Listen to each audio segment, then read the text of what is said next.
Welcome everyone. My name is Dumi calling in from Johannesburg, South Africa. It's a sunny, beautiful day in Johannesburg in this part of the world. And welcome again from wherever you're calling in from. Thank you for the messages that keep coming in. Keep them coming in. Thank you very much, Wendy, Danny, Michael, and the team behind the scenes. David in Bermuda, hope you connected. And everyone else behind this amazing event. Thanks for yesterday. Really amazing day one. Thank you, Wendy, for staying all the way through the energy behind that. Really amazing. Exploring Ethics in Coaching, our virtual conference, second and last day of the 2 days. So for now, I would really like to welcome Wendy and Michael to come and do their bit as we kickstart day 2. Wendy? Thanks, Dumi. Just correction, Wendy-Ann. Wendy-Ann, yeah. I don't know where the Ann got dropped off. Yeah, Wendy-Ann, all right, go for it. So I'm really happy that we're here again today, and yesterday was great. There was so much engagement across the whole day, and I hope that today will be the same, because that's what we need in ethics. In fact, that's the very reason why I've spoken to David Clutterbuck in the first instance, because we needed to bring ethics alive. I say we need to make it ethics sexy, make it joyful, rather than one experience I had a couple of years ago with a number of coaches that they were talking about the really interesting topics in ethics around power. But the mood during the conversation became so dark. And I thought, yes, this topic of power it's really important and it has implications, but the discussion of it doesn't mean the mood has to become so dark. That we need to really give energy, a really light and active energy to ethics, as well as, I think, helping coaches understand better the function of a code of ethics, and also the vast array of ethical concerns that I think sometimes the coaching profession aren't really fully cognizant of. So something around the code of ethics is that you'll hear that a code of ethics can be prescriptive, or it is a rule book, or even novice coaches want to have the rule book around the different scenarios. And in fact, that's not what a code of ethics is about. It is a guideline, it's a reference tool to help you in your ethical discussions and considerations for the ultimate outcome to do the least harm and the most good, while also complying with any legalities that come into play. Another part that I think is important around ethics, which I've noticed across time, is how coaches view the different relationships they have. So whether they are peer-to-peer coach relationships, whether they are workplace relationships, whether they're the supervisor and supervisee, in terms of if you're the coach supervisor or the coach supervisee, and what kind of relationship that is. So that's something that I think we need to be more cognizant of and exploring, about what the boundaries are around that, as well as the boundaries around the relationship with a coach and their coachee. That one I think is really not clear in coaching generally. I'm not even sure that all the code of ethics actually attend to that point, to give some kind of guidance to enable reflective practice around that. So I'm hoping that we can, from the first instance of this conference, actually really start expanding the exploration around how ethics interplays with coaching. And also a second point to that is a project, a sister project is what I would call it. I'm going to show you a screen, and we'll see if I can make it work. So the sister project is, oh no, that's not the one I want. Let's try again. The sister project, here we go, is an edited book coming out later in the year, early next year. And it's going to be looked after by myself and Jonathan Passmore, Eve Turner, who I believe is on the call right now, and Yiling Lay, an academic in the UK, and Michael Cavanagh, David Clutterbuck, but Michael Cavanagh is an author in the book. But David Clutterbuck, who is going to be the other editor as well. So we're really looking forward to bringing this book to you, because it is a unique book. It's going to be a volume, a 30-chapter book. It's going to have a research base to it. So it will be an academic text, but don't be frightened by that, because it's going to be highly applicable as well. Everything that we explore from an academic perspective is going to be played out in the practice arena. So you'll be able to use it as yet another guide to help increase your capacity to be thinking and integrating ethics into yourself and into your coaching practice.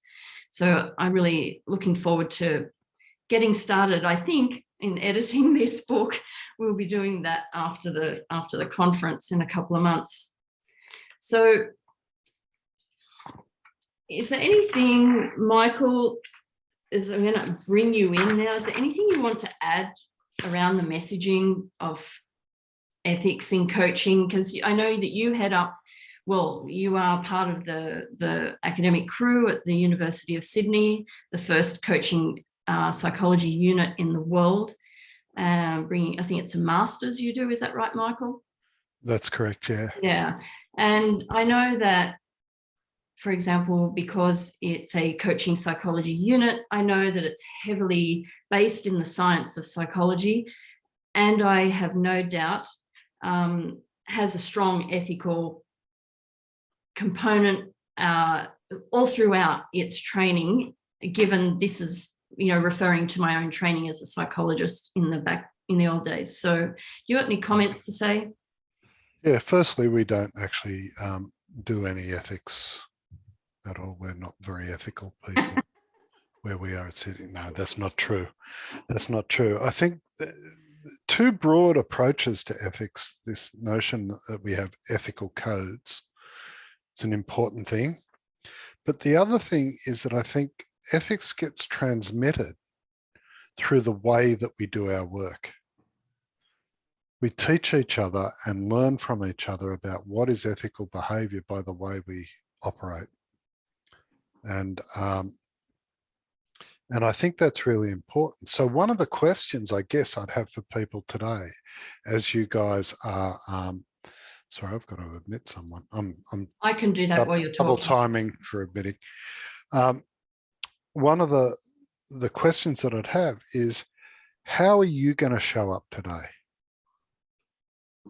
How will you guys, as you're going through this process, you people, be demonstrating an ethical stance in the way that you listen? What does it mean to listen ethically? What does it mean to participate ethically? Is our job just to do no harm, so we just don't say nasty things and that's ethical? Or is part of ethics actually contributing our understanding, contributing our questions, contributing our lack of understanding? Is that part of what we do when we do this stuff? So why am I saying that? I'm saying that because I think that ethics in coaching is probably one of the most underdone components of the coaching world at the moment. I wrote the Standards Australia Handbook on Coaching in Organisations over 10 years ago now, and we looked at all the different codes of ethics in that, and we actually created a frame, a matrix that showed all of those against each other, and they were very different. And there's very little, or there had been up until that time, very little discussion of ethics across the industry. Now, there's been more since in terms of the Common Code of Ethics with ICF and AMCC and a bunch of others. But I think it's one of the most underdone things that we do in coaching. And the way that we can contribute to that is to contribute our thoughts, our questions, our lack of understanding. So that would be my view on listening ethically and participating ethically. I have a question for you. Last week, I listened to Pam McLean and David Drake give a talk, and Pam spoke about coaching. She used the word field as opposed to industry. Yes. And I just picked up on you using the word industry. So I wanted to ask you about that difference and how ethics might play a part in that, because I would like to see that we could more comfortably call coaching a profession, that we feel we have enough credibility and accountability that we can say we are a profession and not an industry. But there's an interesting topic, because you know, there are several different defining characteristics of a profession. For instance, that it has a recognized body of knowledge. 2, it has a way of sanctioning people who operate outside of that. 3, it's usually registered by some sort of state regulatory authority. And there's about 3 others. I can't remember them all off the top of my head. But one of the questions that I think is a live question is it good that coaching be a profession? What does that serve? For instance, one of the reasons why I think coaching has been so successful is it doesn't have a recognized body of knowledge. That actually it's quite an eclectic thing that we draw from all sorts of different areas. mm-hmm. And the idea that we will gather together and say, here is the body of knowledge that is coaching, might be a bit like killing the goose that laid the golden egg. It's interesting.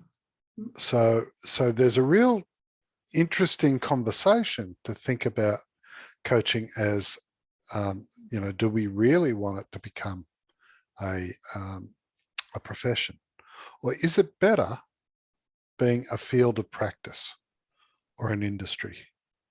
Or an I have to reflect more on this word with industry. You, doesn't it? Oh yeah. Yeah. It does. Yeah. But I like the idea around a field of practice.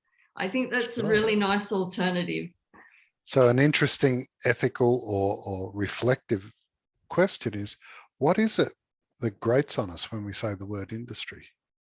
Yeah, exactly. Why is it we want to be something a little more than that? You know, hairdressing, at least in Australia, is an industry. Mm-hmm. Yeah. And they have a pretty clear field of a body of knowledge and a whole bunch of other things. But what is it that we're looking for with this term profession? Are we looking for a sort of credibility that comes with that? And is that the right place to be looking? It's I don't know. They're just interesting. questions. Yeah, I think they're really good questions. And as you're saying them, I can even reflect on my own journey, you know, because I'm a registered psychologist like yourself. And so that puts me in the professional domain immediately, just because of the regulatory nature of it. And then I'm a coaching psychologist. So I'm still regulated, kind of, but because that's not clear actually to me how regulated that is if I'm working as a coaching psychologist, as opposed to just saying I'm a coach or saying I'm a psychologist. And I think this is a conundrum that we have, while ever in some countries, that kind of coaching title is not regulated. But what does that mean for coaching overall? I'm not too sure. It means that anyone can hang up a shingle as a coach, and most often does. And all you have to do to earn that title is to say you're that. And then there's all these other areas around, and this is an ethical question, you know. Yeah. I'm a well-being coach, or I'm a this coach, or I'm a that coach. Yep. what are the ethical requirements to be able to present yourself in this way? It's another set of questions. Yeah. Am I annoying everyone with these questions? Not at all. What I think other they're people great. think?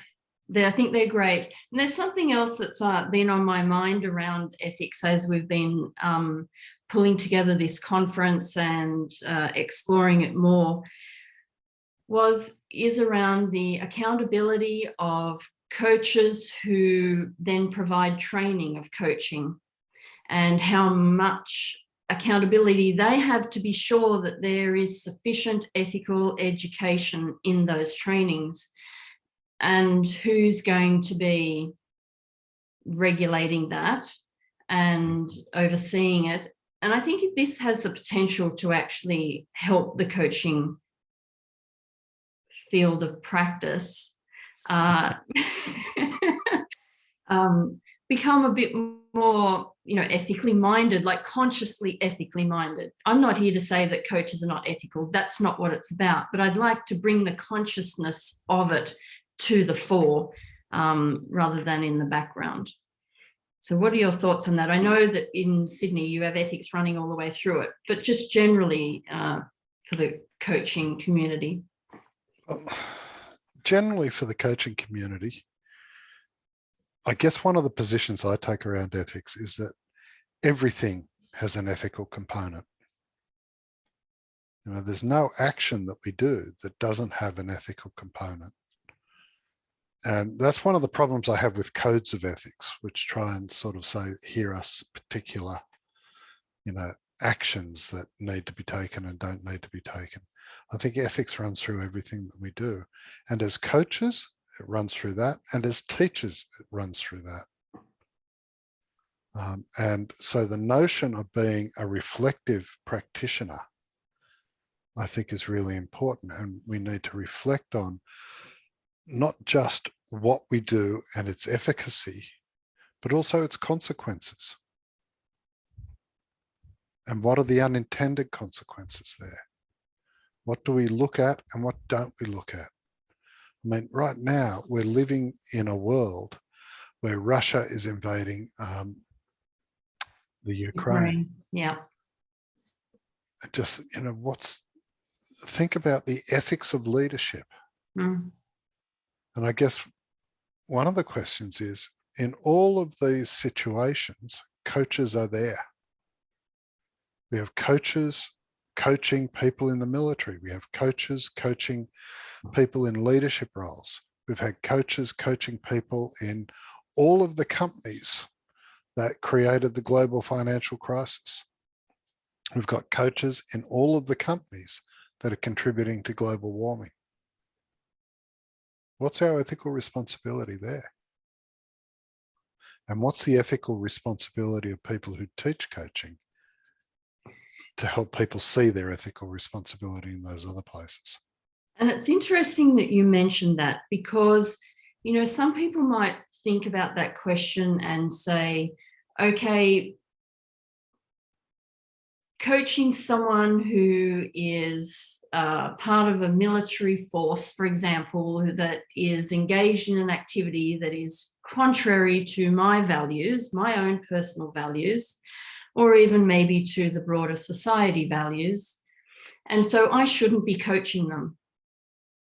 Some people would think it's a black and white decision in this regard. And I disagree that it's a black and white decision. Well, I think many people also think that it is a black and white decision, but in the opposite direction, that we don't have a right to bring our ethical viewpoints into the coaching engagement. Yeah. So therefore, we should just coach anyone. So here's a question. Where do we draw those lines? Mm-hmm. So for people, would you coach someone who works for a tobacco company, for instance, or for a casino? Because there's something about those activities that do damage. But what about an alcohol company? What about a soft drink manufacturer or a sugar company? What about McDonald's? All right. I draw the line on McDonald's. Where do the lines, where do the lines get drawn? I specifically drew the line on the wine, but it's all right. You get the idea that actually Absolutely. these are really difficult ethical considerations. Yeah. And that if you're going to hold a completely Puritan view either way, then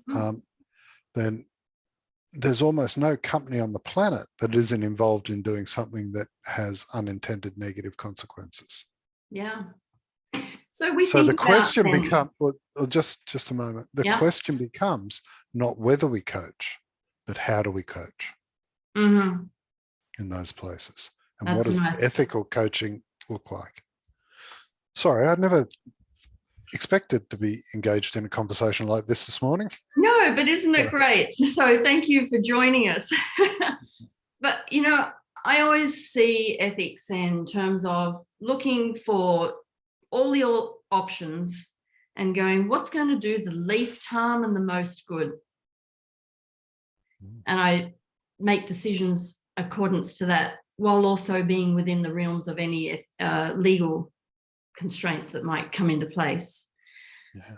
I think this helps your decision making a lot, because you can't always not harm to various degrees, you know, so it's really about the most good and the least harm. And Sonia has put a comment in the chat that's really provoking. It's mostly this ethics stuff is mostly about personal choice, but she worries about not coaching someone due to their workplace. Surely this is classed as discrimination. What a great question. Yeah. There's an hour's discussion over a bottle of red wine, I reckon. I think it's a great question. And these are the sorts of things that we need to sort of challenge ourselves with, and to really engage with the tensions that are there. I'm not sure if we know the answers, but certainly those questions are important. Yeah. I have another question around a code of ethics, because I've heard people say they're prescriptive, or they're like a rule book, or even you, I think today, mentioned that it's gives you an action. Yet I personally have never viewed a code of ethics as a specific action or a rule book or prescriptive. I've always looked at it as being something that I would refer to help my reflective thinking and consequent discussions and decision making. And for me, this is an educational point around ethics that the coaching community needs to understand more and engage more with in this way. Look, I think that's a great point. You know, how do we actually, what's our relationship to a code of ethics? Now, in some senses, they are quite prescriptive. You know, if I sleep with my clients, there's a problem. Yeah. And I will be hauled before the psychologist registration board for that. Exactly. So, you know, there are prescriptive bits in there, but there's also other bits where we have to think about reflection. I love Deepak's comment here in the chat. If a coach declines because of the client's preference, isn't it sorry, it's moving on me. Isn't it a judgment of sorts? I feel the coaching objective should guide the coach on the decision. I would suggest that everything we do involves judgment. We often sort of shy away from judgment, and we don't like the notion of power that comes with it. But actually, as coaches, we do wield power. Yeah. Every question we ask directs in one direction or another. So I think we need to, rather than try and say we don't judge, I think we need to recognize what our judgments are. Yeah, that degree of influence.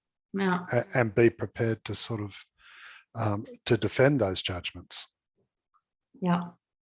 Yeah. Or be transparent about them at least. You know, we're coming down to the bottom of the half hour ready for the next session. And I, you know, thank you so much for engaging in this discussion. Even I didn't expect to pull you in so early for the discussion, but it's kind of just suited me. And so you were really gracious to come and join me. Thank you so much. I'm always happy to tell people what I think. Anyway, it's a bit hard knowing how it's coming across because everyone's screens are off, but I believe that's what we need to do. Yep. It's really good. Thank Okay, you, so Michael. shall I introduce Mark and Mona? Yes, can you give me 2 seconds? I'm going to stop record and then start again. Okay.